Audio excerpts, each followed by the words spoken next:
For sample number 1, I'm going to make sure that I am set to a regular straight stitch, which is number 1 up here. If not, you would just push the number 1 button. To control the speed of your machine, you can push it up over here to go faster or down to go slower. I'm going to probably do it on a mid speed.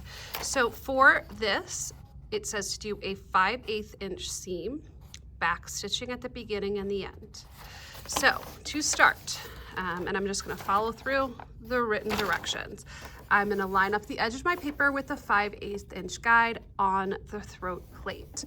I put a piece of masking tape where that 5/8 of an inch is, just to help me a little bit so that you guys can see it a little bit better on the video. I'm going to turn my hand wheel towards me until my needle inserts into the paper. So I'm going to make sure that that's lined up there and turn my hand wheel towards me until the needle is in the paper. Then I'm going to lower my presser foot. I'm going to stitch 3 to 5 stitches forward.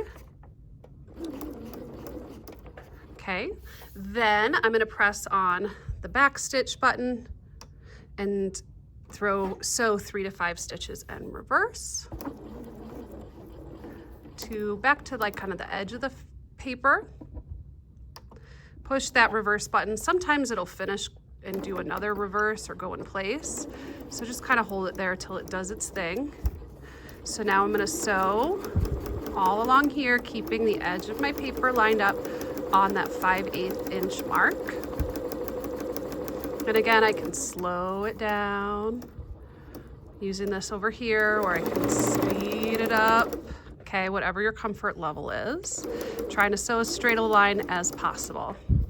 When I get close to the edge, I'm going to need to turn and pivot my paper with my needle down. And I'm going to want the edge of my paper to be on the 5/8 inch. So I can see I haven't gone far enough.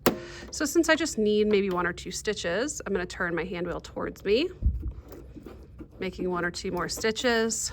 Make sure my needle is down, lift up on my presser foot, turn my paper. I still haven't gone far enough. Keep going, 1 or 2 more stitches until nice. That paper lines up with that 5/8 inch mark. I'm not going to back stitch here. If I was using thread, I wouldn't be ending my thread, and so there's no purpose for back stitching, because the point of a back stitch is to create kind of a tie off or a knot in the thread so it doesn't come undone. So I'm just going to go again until I'm 5/8 inch away from the edge of my paper. I'm going to show you what happens if you accidentally kind of overshoot your paper. So here, I'm obviously way too far. So what I'm going to do is I'm going to press on my reverse button, and then I'm going to turn my hand wheel towards me until the stitch is back up. Always hand wheel towards you, okay, when you're turning it over here,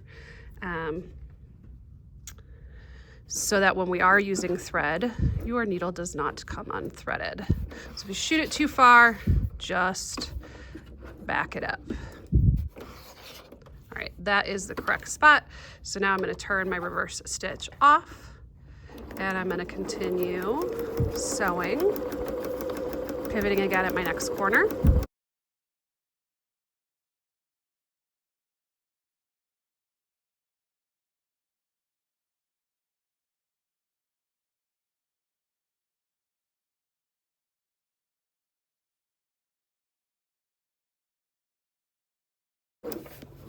When I get to the end here, I am going to sew all the way to the edge of my paper. Use your hand wheel if you need to. Then I'm going to back stitch 3 to 5 stitches. Then, important, stitch off the edge of your paper. When I'm finished, lift up my presser foot, and a little easier to see from the back, this is what my sample will look like. I'll have all these holes in it, and then right up here where I back stitch at the beginning and the end, you can see that it kind of doubled up on those holes, and that's why when I grade it, or how when I grade it, I will be able to see that you've done this page correctly.